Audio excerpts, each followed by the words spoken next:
கர்த்தருடைய பரிசுத்த நாமத்திற்கு மகிமை உண்டாவதாக. இன்றைய வசனம் நீதிமொழிகளே 12:24. ஜாக்கிரதையுடைய கை ஆளுகை செய்யும், சோம்பேறியோ பகுதி கட்டுவான்.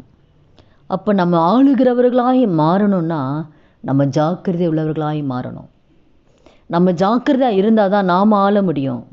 நம்ம ஜாக்கிரதை இல்லைன்னா பகுதி கட்டின்னு தான் இருக்கணும். இந்த நாளில் கூட இந்த வார்த்தை கேட்குற ஒவ்வொரு வாழ்க்கையிலையுமே ஒவ்வொரு சகோதரர்களுமே நம்ம வேலையில் ஜாக்கிரதை, தன் வேலையில் ஜாக்கிரதை உள்ளவனை கண்டால் அவன் நீசருக்கு முன்பாக நிற்காமல் ராஜாக்களுக்கு முன்பாக நிற்பான். வேலையில் ஜாக்கிரதையாக இருக்கணும். தனக்கு கொடுக்கப்பட்ட வேலை அது ஆண்டவர் கொடுத்தது. அந்த வேலையில் சரியான நேரத்துக்கு போய் நம்ம கொடுக்கப்பட்ட எஜமானுக்கு உண்மையாய் நம்ம வேலை செய்யும்போது, நம்ம கொடுக்கப்பட்ட வேலையில் ஜாக்கிரதையாக இருக்கும் பொழுது கர்த்தர் நம்மை ஆளுகிறவர்களாய் கர்த்தர் மாற்றுவார். அங்கே நேரத்தை பார்க்கக்கூடாது, சரியான நேரத்துக்கு போகணும்.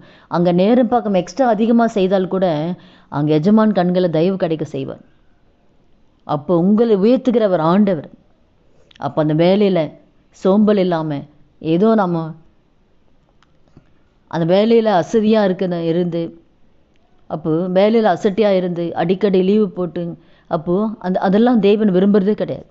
அதுதான் ஆண்டவர் சொல்கிறாரு, வேலையில் ஜாக்கிரதையாக இருக்கணும்.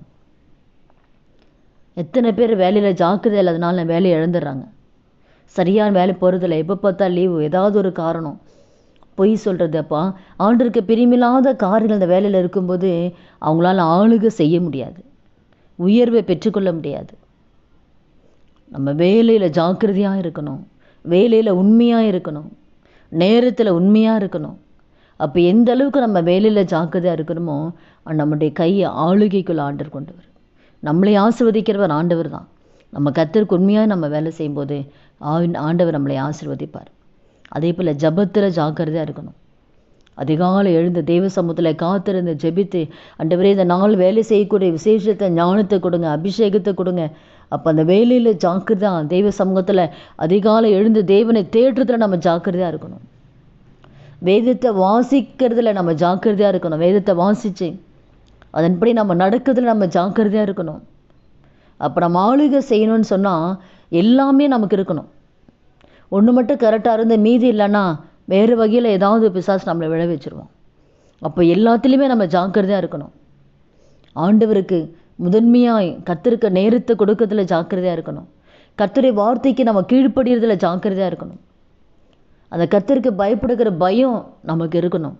எப்பவுமே எதை ஆண்டவர் விரும்புவார், விரும்ப மாட்டார், எதை பேசினா எதை பேசக்கூடாது, எதை தேவன் விரும்புவார், வசனத்தை வாசித்தால்தான் நம்ம எப்படி நடக்கணும் நடக்கக்கூடாதுன்னு நமக்கு தெரியும். அப்போ ஒவ்வொரு காலத்தில் நம்ம ஜாக்கிரதை. உலக ஸ்நேகம் தேவனுக்கு விரோதமான பகை. அப்போ உலக ஸ்நேகத்தில் நம்ம ஜாக்கிரதையாக இருக்கணும்.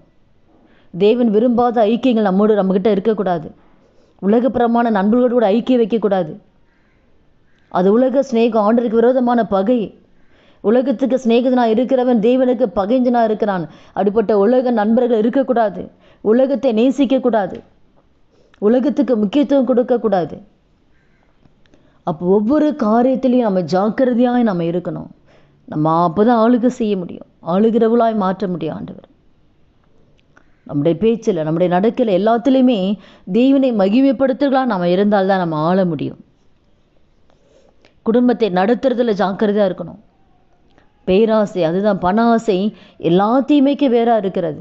நம்முடைய பண ஆசையினால் எத்தனை குடும்பங்கள் கடனில் மாட்டிக்கிட்டு பகுதி கட்டுகளாக இருக்கிறோம், வட்டி கட்டுகளாக இருக்கிறோம். சமாதானம் இல்லாமல் ஆயிடுது. ஜாக்கிரதை இல்லை. குடும்பத்தை நடத்துறதுல ஜாக்கிரதை கிடையாது. ஒவ்வொரு காலத்தில் தெய்வ சித்தத்தை செய்கிறதுல ஜாக்கிரதையாக இருக்கணும். தெய்வ சித்தம் இல்லாமல் நம்ம ஒரு பொருட்கள் வாங்கும்போது, தெய்வ சித்தம் இல்லாமல் நம்ம காரியங்களை செய்யும்போது அதில் நம்ம பிரச்சனைக்குள்ளே மாட்டிக்கிறோம். அதில் ஜாக்கிரதை இல்லாதனால இப்போ தனக்கு கர்த்தர் என்ன கொடுத்துருக்காரோ அதற்குள்ளே தான் நம்ம குடும்பத்தை நடத்தணும்.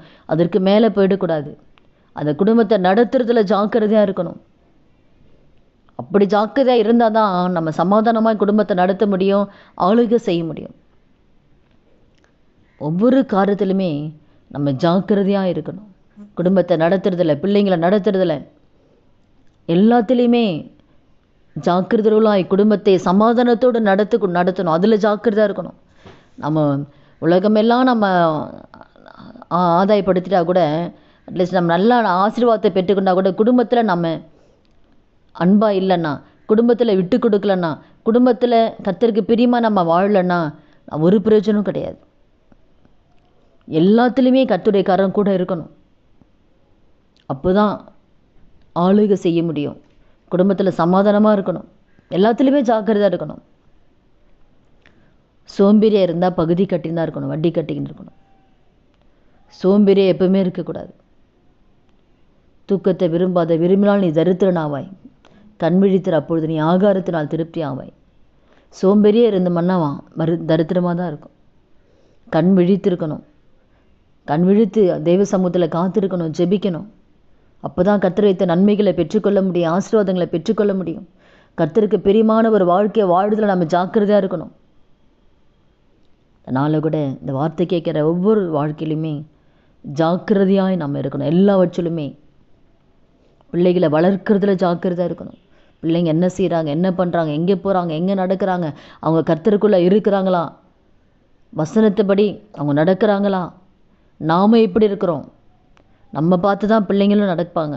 அப்போ இந்த குடும்பத்தை நடத்துறதுல, பிள்ளைங்களை வளர்க்குறதுல ஜாக்கிரதையாக இருக்கணும். பிள்ளைங்க முன்னாடி கணவன் மனைவி சண்டை போடக்கூடாது. கணவன் மனைவியுடைய எந்த ஒரு காலம் பிள்ளைகளுக்கு தெரியக்கூடாது. பிள்ளையுடைய இருதயம் பாதிக்கப்படக்கூடாது. இப்போ பிள்ளைகள் கெட்டுறதுக்கு நாம் காரணமாக இருக்கக்கூடாது. நம்மக்கிட்ட எந்த கெட்ட பழக்கம் இருக்கக்கூடாது. அதை பார்க்குற பிள்ளைங்களும் அந்த இதில் வளரும், அதை பார்த்து வளரும். அப்போ நாம் அன்பிலும் பரிசுத்தத்திலையும் ஜெபத்திலையும் நம்ம கர்த்தருக்கு பயப்படுகிற பயத்தில் இருக்கும்போது நம்முடைய பிள்ளைகளும் அதே போல் ஆண்டவர் வளர்த்து கொடுப்பார். அதனால் கூட அந்த வார்த்தை கேட்குற ஒவ்வொருத்தர் வாழ்க்கையிலையுமே எல்லாவற்றிலுமே ஜாக்கிரதையாக இருக்கணும். அப்போ ஜாக்கிரதையாக இருக்கும்போது கர்த்தர் நம்மை ஆளுகிறவராய் கர்த்தர் மாற்றுவார். ஜெபிக்கலாமா? துதிகள் மத்தியில் வாசம் செய்கிற நல்ல தகப்பனை, இயேசுவின் நாமத்தில் இந்த சமூகத்தில் வருகிறோமாப்பா. ஆவியானவரை உம்மை வணங்குற ஒவ்வொரு பிள்ளைகளும் ஆண்டவரை எல்லாவற்றிலும் ஜாக்கிரதை உள்ளவர்களாக இருக்க ஆவியானவர் உதவி செய்யுங்க ஆண்டவரை. அப்போ அந்த கிருபை கர்த்தர் கொடுங்க, அந்த ஞானத்தை கொடுங்கப்பா. இந்த உலகத்தில் வாழ எங்களுக்கு தெரியாது. அதற்குரிய ஞானத்தையும் அதற்குரிய கிருபைகளையும் ஆண்டவரை அப்போ அதுக்குரிய அபிஷேகத்தை கொடுத்து ஆவியானவர் ஒவ்வொருவரையும் போதித்து கர்த்தர் நடத்துங்கப்பா. எல்லாவற்றும் நாங்கள் ஜாக்கிரதையாக இருக்கக்கூடிய கிருபை கொடுத்து கர்த்தர் நடத்துங்க. இயேசுவின் நாமத்தில் ஜெபிக்கிறோம் நல்ல பிதாவே, ஆமீன்.